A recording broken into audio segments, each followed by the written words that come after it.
Hi friends, it's Alan, and it is October 2024, and I am almost 10 and a half years on T. So here's an update video. Sorry, it's been a while. One life update is a little more than a year ago. My girlfriend and I moved in together. This is the same girlfriend that I've had for 4.5 years, and so that's been going well, and I'm very happy.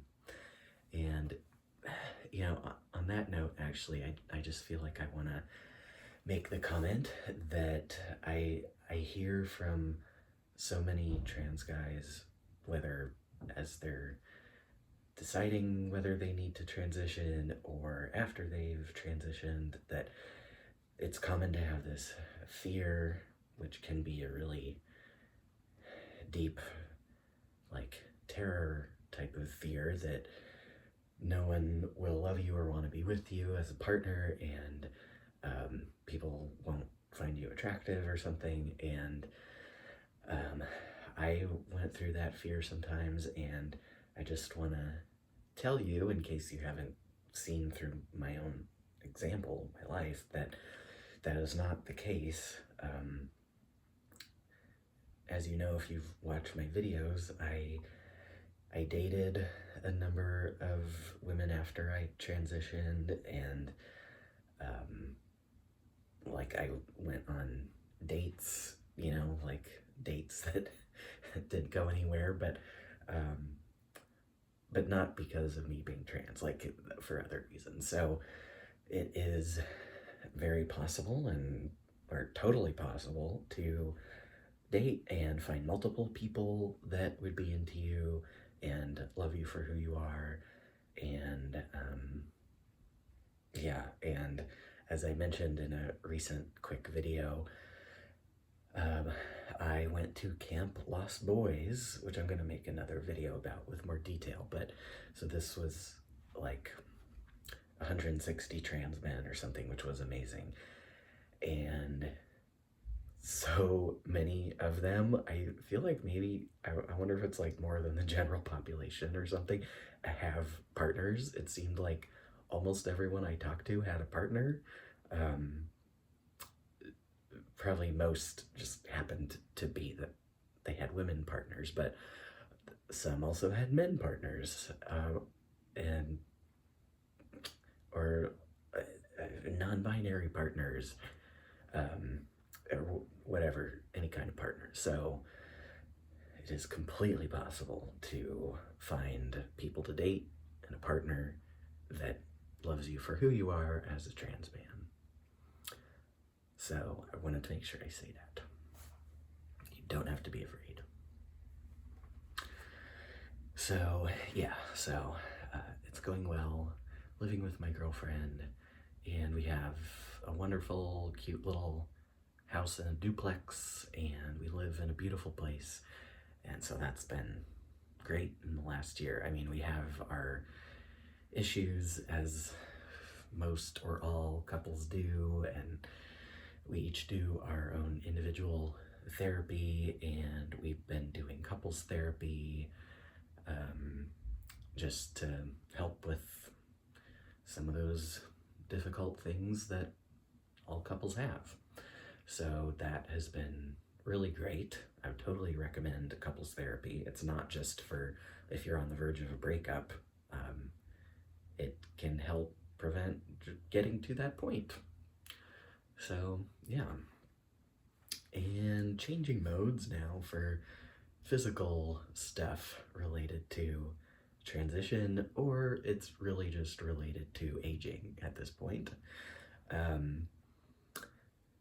As happens for most guys, as the years go by, I get gradually more and more body hair. Like this last year, I guess I've been noticing a little more back hair. It's nothing that you can see from any kind of distance. It's just kind of like just fuzz that you can see close up. Like I can see it if I'm like close in the mirror looking like that.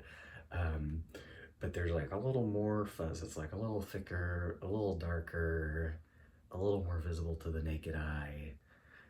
So there's that. And then I have visible shoulder hair. Not a lot, but you know, I can see it easily in the mirror.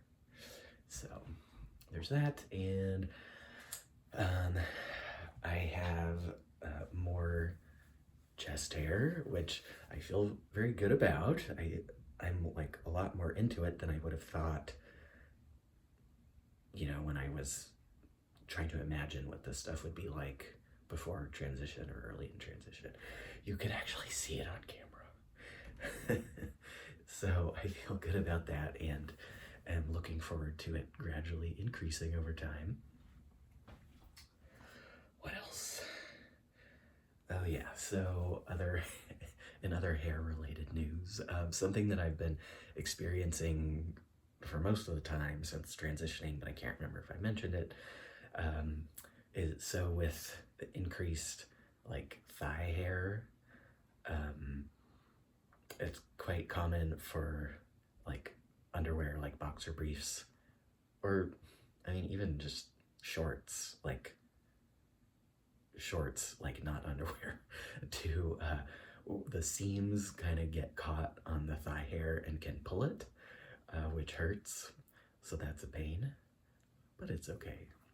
And so I'm starting to get a lot more like fuzz that's like a little bit long, you know, like, I mean, not that long really, but like just faint, like blonde fuzz that's like that or something on this part of my ear, the cartilage. And so I like to trim it with my little trimmer, like the nose hair trimmer type of thing. I just take it over that every so often. And I didn't notice it, I don't think, until like somewhat recently when I was getting a haircut. And the thing with barbers is that it seems like sometimes, once in a while, they just cut something else, maybe without even asking. That happened to me with my eyebrows one time. But yeah, the barber just like trimmed these bits, and I was like, what you're trimming my ears now? So that was weird, but I was like, yeah, okay. Sometimes it might be needed. So that's kind of funny. And another thing that's been going on also for a long time, but it increases over time because of more belly hair, is belly button lint. It seems like all of the belly hair over the course of the day kind of like captures tiny lint from my shirt, and it like all like pushes it, like travels to my belly button.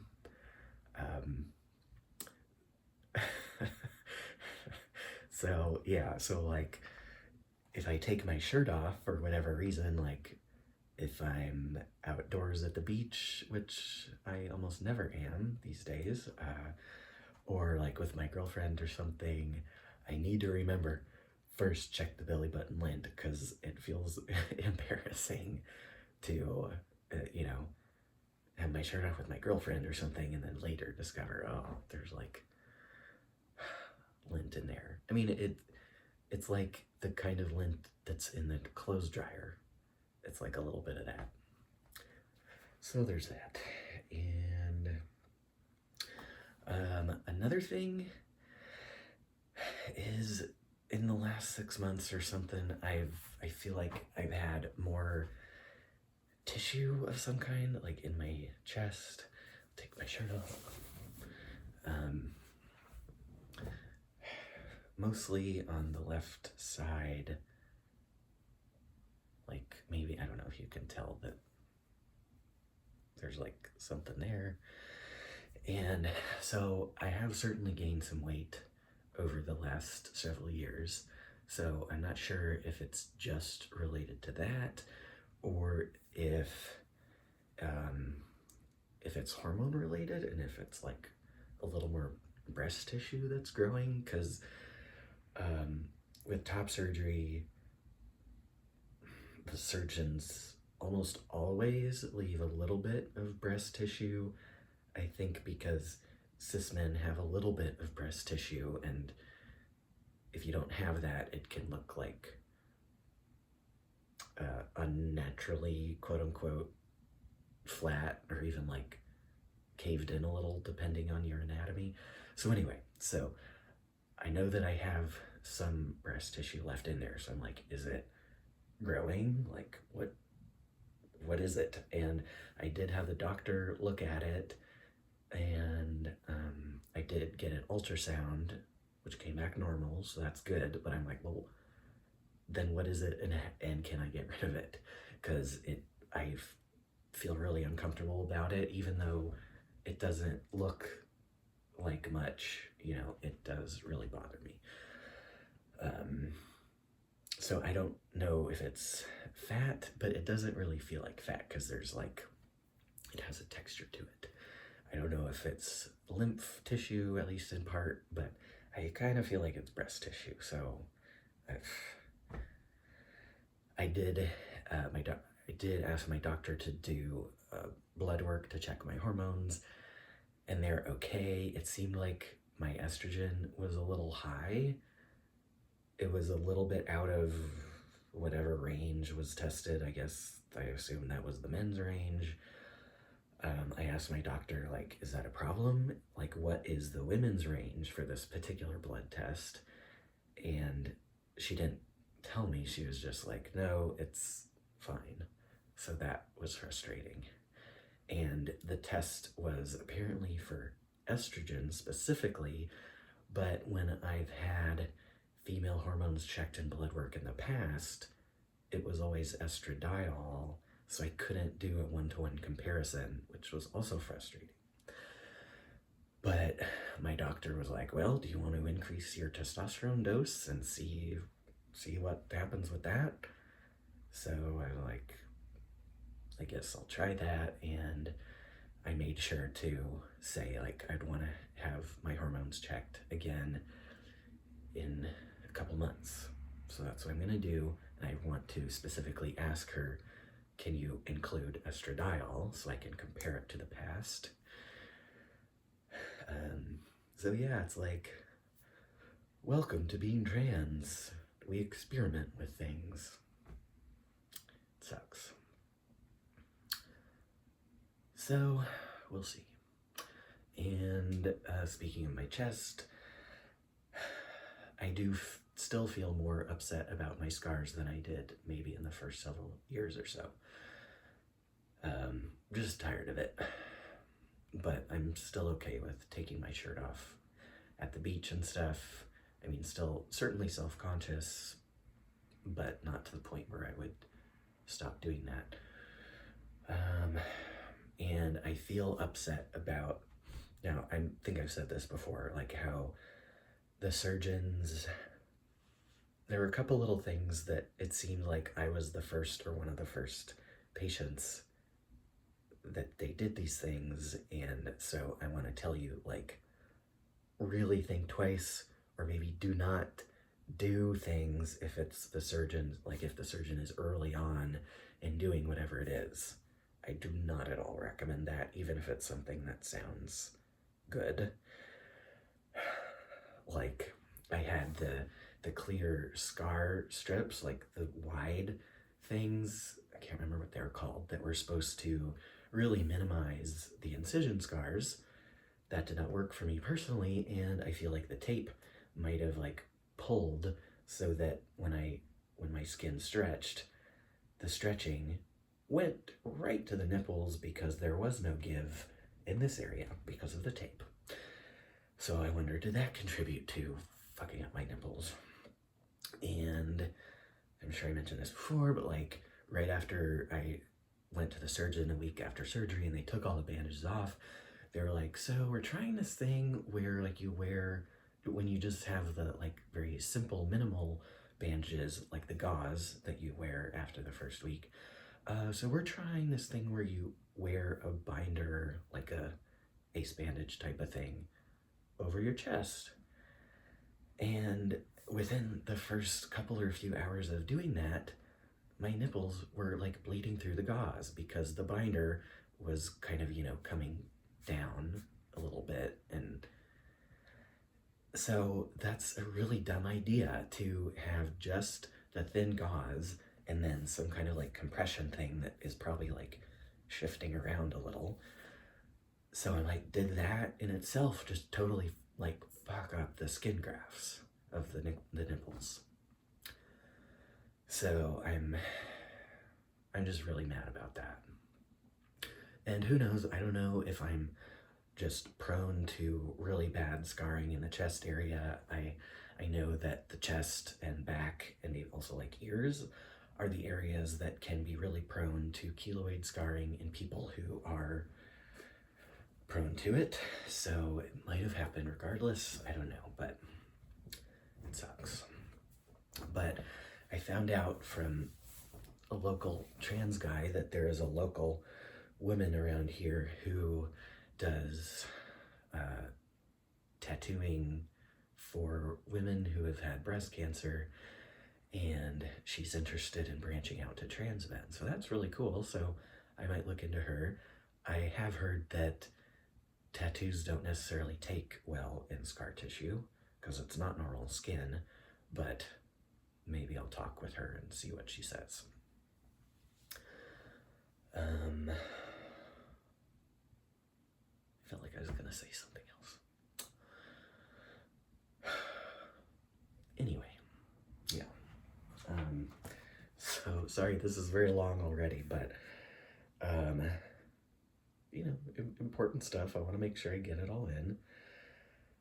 Well, I wonder if I should make a second video. Sorry to be thinking through this in real time, but okay, I'll continue. Sorry, thank you for your patience with my unedited videos. Okay, a medical thing that relates to the blood work I got done. So my red blood cell related counts, like red blood cells, hemoglobin, hematocrit, were on the high end of normal. They were in normal, but high normal. And this alarmed me because, as I will explain more in a separate video, I learned recently, and am real mad that I did not know about this earlier, trans men and trans women are at quite increased risk of blood clots. That's, the kind of thing that can become like a deep vein thrombosis, which can lead to a pulmonary embolism. So high red blood cell related things in your blood work can indicate a risk of that. So mine were normal, like I said, but high normal, so I was like, I want it to be lower. So I donated blood, which can be a way to decrease those blood markers. So there's that. And just a couple quick little mental or social things. So I realize these days I don't think nearly as much about like coming out to people that I meet, like acquaintances, like I did in the beginning of transition. It's not constantly on my mind in the way that it used to be, of like, oh, does this like possible new friend, like, do they think I'm trans? Should I tell them I'm trans? And that it's like such an active part of my life that I feel like it's weird to like get to know somebody without mentioning it early on, that type of thing. So that's just not on my mind as much. Like I can make a new friend and hang out with them a number of times without that really being on my mind. Not that I've made a whole lot of new friends lately, or at least ones that aren't trans, but um, and I've been realizing that I actually have such a need for trans men community. I kind of got away from that for some years, but it's just the lack of that has really accumulated for me. And I'm like, I desperately and deeply need a community of trans men somehow or other. And I'm working on that. And Camp Lost Boys helped a lot with that. And there's also, coincidentally, a new support group type of thing locally for trans masculine people. And I went to that one time so far, and it was great. So I really want to continue with that. And so in terms of friends and stuff and meeting people, I still do not have an easy time or very natural feeling time most of the time with cisgender men. I just have such a consciousness or a feeling that our life experience is so radically different, because for me, I didn't transition until I was 31. So that's a radically different life experience. Like for them, living their whole life with male privilege and, some entitlement and all that kind of stuff, et cetera, et cetera. Yeah, it doesn't feel very natural or easy to me. And some of that could be my own self-consciousness and like nervousness and fear and stuff. But so often, even with nice cis men, like they'll say something, even just a subtle thing, and I'm like, okay, well, there you go. There's an example of our difference. Whether it's talking about women, even something that's not really that bad, but just some little comment related to women where it's like, okay, we're on real different planes here. Or, I don't know, I can't think of other examples, but, or just like kind of a lack of awareness about so many things. So, I mean, I wish it were easier to get to know and be friends with cis men. I'm sure that would feel good if somehow or other it worked out well. And I mean, on the other hand, I mean, I have had cis male friends that have been good. So I don't mean to say this about everybody. And one of my closest friends that I hang out with most often is a cis man. He's queer, which certainly helps with the stuff I mentioned. So yeah, there's that. Anyway, I'll bring it to a close. If you're still here, thank you for watching my long video. And I hope you're doing well, and I plan to make more videos soon. Famous last words. Okay, thank you for watching. Bye.